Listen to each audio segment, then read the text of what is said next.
El pueblo sin rostro. La maldición de un pueblo olvidado. El viento soplaba fuerte aquella tarde en las montañas, levantando nubes de polvo y hojas secas que crujían bajo las botas del equipo de periodistas. Martín Ortega, un reportero con más curiosidad que precaución, lideraba el grupo con un mapa desgastado en la mano y una linterna colgando de su mochila. A su lado, Clara y Diego, sus colegas de producción, lo seguían de cerca, cargando cámaras y equipo de grabación. Habían escuchado sobre un pequeño pueblo en las alturas que, según las historias locales, no aparecía en ningún mapa desde hacía décadas. Una comunidad aislada que, al parecer, había sido olvidada por el tiempo. La leyenda decía que el último intento por incluir el pueblo en un registro oficial terminó en tragedia. El cartógrafo enviado nunca regresó. ¿Estás seguro de que esto es una buena idea?, preguntó Clara, ajustándose la bufanda para protegerse del frío cortante. Las mejores historias siempre están donde nadie quiere ir, Clara, respondió Martín con una sonrisa confiada, aunque el peso del silencio que rodeaba el sendero comenzaba a incomodarlo. El sol comenzaba a ocultarse detrás de las montañas, tiñendo el cielo de un anaranjado sombrío. El camino de tierra se volvía cada vez más estrecho, y los árboles a su alrededor parecían formar un túnel natural que oscurecía el paso. De repente, Diego, que caminaba a unos metros detrás, se detuvo en seco. ¿Vieron eso?, preguntó, señalando hacia los árboles. ¿Ver qué?, replicó Martín, girándose. Allí, entre los árboles. Parecía alguien mirándonos. Clara frunció el ceño, mirando hacia donde señalaba Diego, pero todo lo que vio fue la maraña de ramas y sombras que se movían al compás del viento. Deja de asustarte por nada. Es solo el bosque, Diego. Pero Martín sintió un escalofrío recorrerle la espalda. Había algo extraño en aquel lugar, una sensación que no lograba sacudirse desde que habían iniciado el ascenso. Cuando la noche cayó por completo, el equipo finalmente divisó las primeras señales del pueblo, un cartel de madera desvencijado, apenas visible bajo la luz de sus linternas. Las palabras estaban casi borradas por el tiempo, pero Martín logró descifrar el nombre, El Silencio. Bueno, definitivamente tiene un nombre acorde a lo que sentimos aquí, dijo Clara, intentando bromear para romper la tensión. Mientras avanzaban, las primeras casas comenzaron a surgir entre la niebla que parecía materializarse de la nada. Eran estructuras antiguas, hechas de madera y piedra, con ventanas opacas que parecían mirarlos como ojos vacíos. Sin embargo, lo que más les llamó la atención fue la ausencia total de sonido. Ni un solo grillo, ni el crujir de las ramas, ni siquiera el viento. Solo el eco de sus propios pasos resonaba en el aire. De repente, una figura apareció al final de la calle principal del pueblo. Era una persona, aunque algo en su postura rígida y la forma en que estaba completamente inmóvil les resultó perturbador. «¿Hola?», gritó Martín, pero su voz pareció desaparecer en la nada. La figura no respondió. Clara y Diego intercambiaron miradas nerviosas mientras Martín, con más valor que sentido común, avanzó hacia la figura. Al iluminarla con la linterna, su sangre se heló. Era un hombre alto y delgado, vestido con ropa campesina, pero su rostro no existía. Donde deberían estar los ojos, la nariz y la boca, solo había una lisa superficie de piel pálida. Martín retrocedió, tropezando con sus propios pies. ¿Qué demonios es esto? La figura comenzó a moverse, no caminando, sino deslizándose hacia ellos, como si el suelo mismo lo empujara. «¡Corran!», gritó Diego, y el equipo no dudó en girar sobre sus talones y huir en dirección opuesta, con el eco de pasos invisibles resonando detrás de ellos. El equipo corrió desesperado, con las linternas temblando en sus manos mientras iluminaban los callejones oscuros del pueblo. El aire parecía haberse vuelto más denso, como si cada respiro les costara un esfuerzo mayor. Pero no era solo el cansancio, había algo más. Algo que se movía detrás de ellos. «Por aquí», gritó Clara, señalando una de las casas más cercanas, cuya puerta estaba apenas entreabierta. Sin pensar, se abalanzaron hacia el interior y cerraron la puerta de golpe. Diego giró la llave que seguía en la cerradura y apoyó la espalda contra la madera, intentando recuperar el aliento.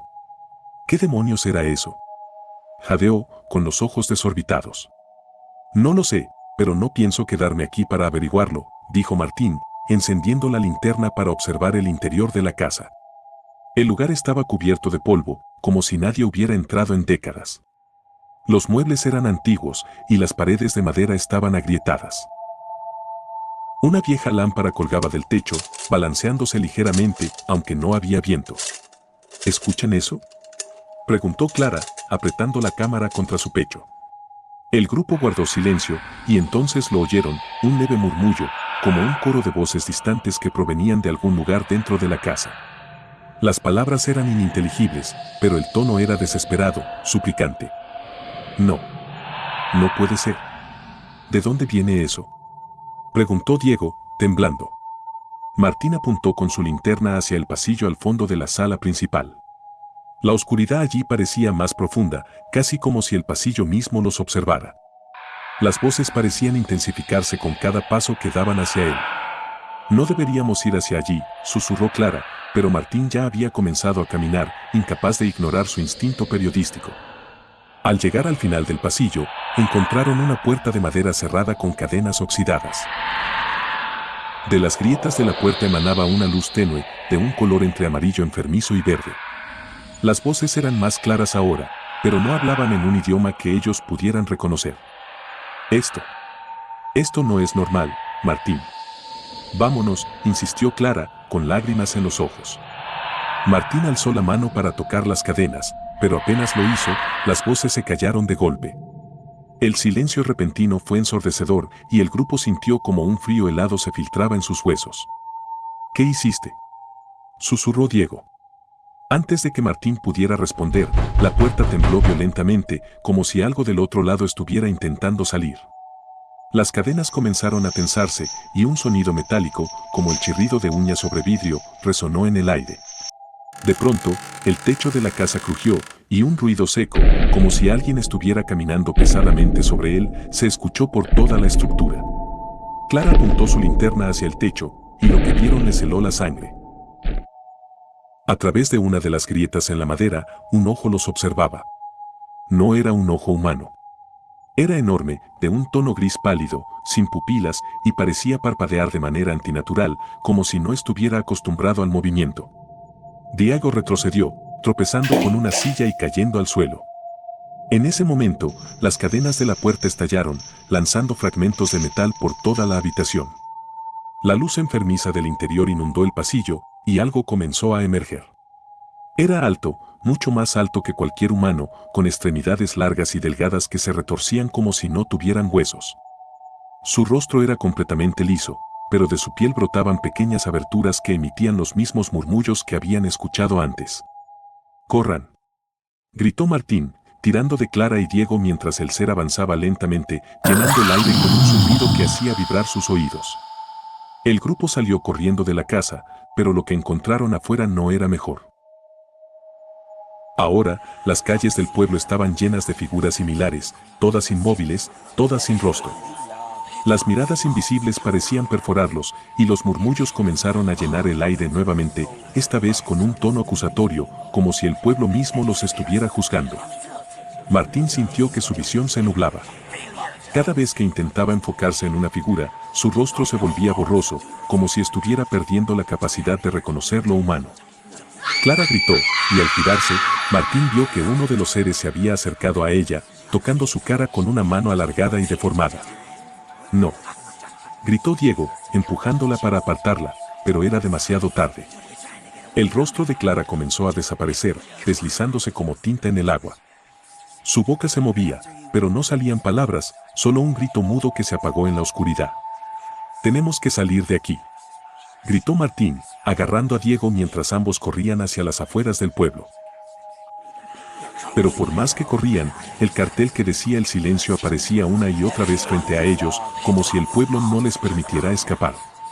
Martín y Diego corrían con todas sus fuerzas, pero era como si el pueblo los mantuviera atrapados en un bucle interminable. Cada calle por la que giraban los llevaba de vuelta al mismo lugar. Los murmullos a su alrededor aumentaban, volviéndose más intensos, más cercanos, como si las figuras sin rostro estuvieran hablando directamente dentro de sus cabezas. Diego tropezó y cayó de rodillas, jadeando mientras miraba a su alrededor. «No podemos salir. Estamos atrapados. Esto no es real», balbuceó, temblando. Martín lo agarró de los brazos, sacudiéndolo con fuerza. «No puedes rendirte ahora. Clara. Clara ya, se le quebró la voz, pero se obligó a mantener la compostura. No podemos dejar que eso nos pase a nosotros. Vamos. Diego asintió débilmente, dejando que Martín lo levantara. Pero justo en ese momento, algo llamó su atención, una campana resonó en el aire, rompiendo por un instante el coro de murmullos. El sonido era grave y solemne, como el tañido de una campana de iglesia, y provenía del centro del pueblo. Martín miró a Diego y vio en sus ojos el mismo pensamiento. Si hay una iglesia, tal vez haya alguien allí. Sin otra opción, ambos corrieron hacia el sonido, pasando por las figuras inmóviles que llenaban las calles. Aunque los cuerpos no se movían, Martín podía sentir sus cabezas girarse lentamente para seguirlos con un vacío perturbador. Finalmente, llegaron a la plaza principal, donde una vieja iglesia de piedra se alzaba bajo la luz pálida de la luna. Sus vitrales estaban rotos, y la enorme puerta de madera parecía que podría desmoronarse con el más leve empujón. Sin embargo, la campana seguía sonando, marcando un ritmo hipnótico que los atraía hacia adentro. «Esto no me gusta nada», murmuró Diego, mientras empujaban la puerta y entraban al interior. El ambiente dentro de la iglesia era aún más extraño. El aire olía a moho y cera quemada, y el suelo estaba cubierto de polvo, salvo por un sendero de huellas frescas que llevaban hacia el altar. Las bancas estaban ocupadas, pero no por personas normales. Eran figuras inmóviles, como las del exterior, sentadas en posturas rígidas, todas mirando hacia el frente. En el altar había una figura diferente. No era alta ni deformada como las otras, pero su presencia era igual de perturbadora. Vestía una túnica negra, y aunque su rostro estaba oculto bajo una capucha, algo en su postura emanaba autoridad. En sus manos sostenía un libro antiguo, cuya cubierta estaba grabada con símbolos que Martín no pudo entender. «Bienvenidos al silencio», dijo la figura, en un tono que parecía resonar directamente dentro de sus mentes. Diego dio un paso atrás, pero Martín, a pesar del miedo que lo carcomía, habló. «¿Quién eres? ¿Qué es este lugar? ¿Qué quieren de nosotros?». La figura levantó lentamente la cabeza, dejando ver su rostro. O mejor dicho, la ausencia de él. Al igual que los demás, no tenía rasgos faciales, pero de algún modo, Martín sintió que lo estaba mirando directamente. «No queremos nada, ya lo han traído todo». Su voz era como un eco distorsionado, como si varias personas hablaran al mismo tiempo. Martín dio un paso al frente, apretando los puños. «¿Qué significa eso?». El ser inclinó la cabeza, como si lo estudiara. «El silencio necesita rostros nuevos para seguir existiendo. Los tuyos serán perfectos». Antes de que pudieran reaccionar, las puertas de la iglesia se cerraron de golpe detrás de ellos, y las figuras sentadas en las bancas comenzaron a levantarse lentamente. Sus movimientos eran torpes, como si estuvieran aprendiendo a caminar por primera vez, pero su intención era clara. Diego gritó y tiró de Martín hacia un costado, buscando una salida. Subieron las escaleras laterales que llevaban al campanario, con las figuras siguiéndolos de cerca. Cada paso que daban era más difícil, como si el aire se volviera más pesado. Cuando finalmente llegaron al campanario, Diego intentó cerrar la trampilla que daba acceso a las escaleras, pero las figuras empujaban desde abajo, forzándola. Martín se acercó a la campana y notó algo extraño, grabados similares a los del libro en el altar cubrían toda su superficie. «Diego, la campana. Tal vez sea la clave para salir de aquí». «¿Qué quieres decir?», preguntó Diego, luchando contra las figuras que casi lograban abrir la trampilla. «Tócala. Algo me dice que esto tiene que ver con todo». Diego, sin más opciones, tomó el badajo de la campana y la golpeó con fuerza. El sonido fue ensordecedor, mucho más fuerte de lo que debería haber sido, y resonó en todo el pueblo. Las figuras se detuvieron de inmediato, como si el sonido las hubiera paralizado. Pero entonces, algo peor sucedió. Las sombras del campanario comenzaron a moverse, alargándose y tomando formas humanas. Una de ellas se abalanzó sobre Diego, cubriéndolo por completo. «¡No!», gritó Martín, intentando ayudarlo, pero la sombra desapareció, llevándose a Diego con ella. Martín quedó solo, rodeado por las figuras inmóviles y las sombras que parecían acecharlo desde cada rincón. Martín estaba paralizado. La sombra que había envuelto a Diego había desaparecido, pero también se lo había llevado a él. Su respiración era entrecortada y el sonido de la campana seguía resonando en sus oídos, ahora distorsionado, como si algo lo estuviera manipulando. Las figuras inmóviles en el campanario comenzaron a moverse de nuevo. Esta vez, no caminaban. Sus cuerpos se deformaban, alargándose grotescamente, mientras sus extremidades parecían retorcerse en direcciones imposibles.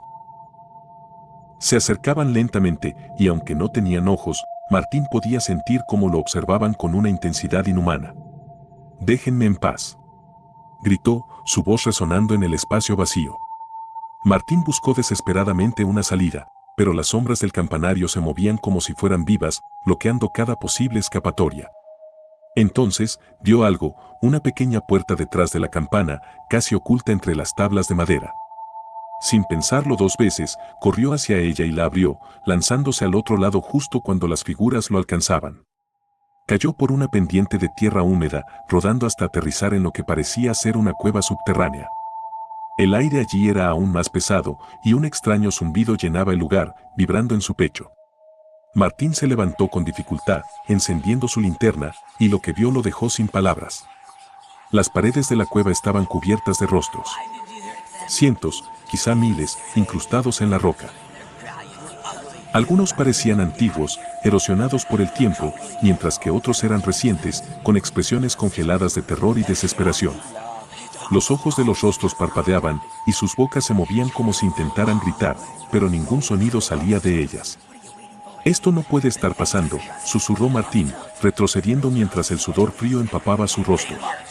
De repente, una voz resonó en la cueva, la misma que había escuchado en la iglesia. «Has llegado al corazón del silencio, Martín. Aquí es donde todo comienza y donde todo termina». Martín giró sobre sus talones y vio a la figura encapuchada frente a él, aunque esta vez su presencia era mucho más imponente. Su túnica negra parecía flotar en el aire, y las sombras de la cueva parecían inclinarse hacia ella, como si estuvieran bajo su control. «¿Qué quieres de mí?», gritó Martín, apuntándole con la linterna. La figura inclinó la cabeza, como si sonriera detrás de su rostro vacío. «Tu rostro. Tu historia. Tu esencia. Todo lo que eres ahora será parte de nosotros. El silencio necesita crecer, y tú, eres el mensajero perfecto». Martín retrocedió, sintiendo que sus piernas temblaban, pero antes de que pudiera moverse más, la figura extendió una mano hacia él. De la palma surgió una sombra que lo envolvió por completo. Sintió como si miles de manos invisibles lo sujetaran, inmovilizándolo mientras algo frío y pegajoso comenzaba a cubrir su rostro. «No. Déjenme», gritó, pero su voz sonaba extraña, distorsionada, como si no fuera completamente suya. La sombra se apoderó de él, y por un instante, Martín creyó que todo había terminado. Pero entonces, algo extraño sucedió, un destello de luz atravesó la cueva. El sonido de la campana volvió a resonar, esta vez más claro y fuerte, como si alguien más la hubiera tocado.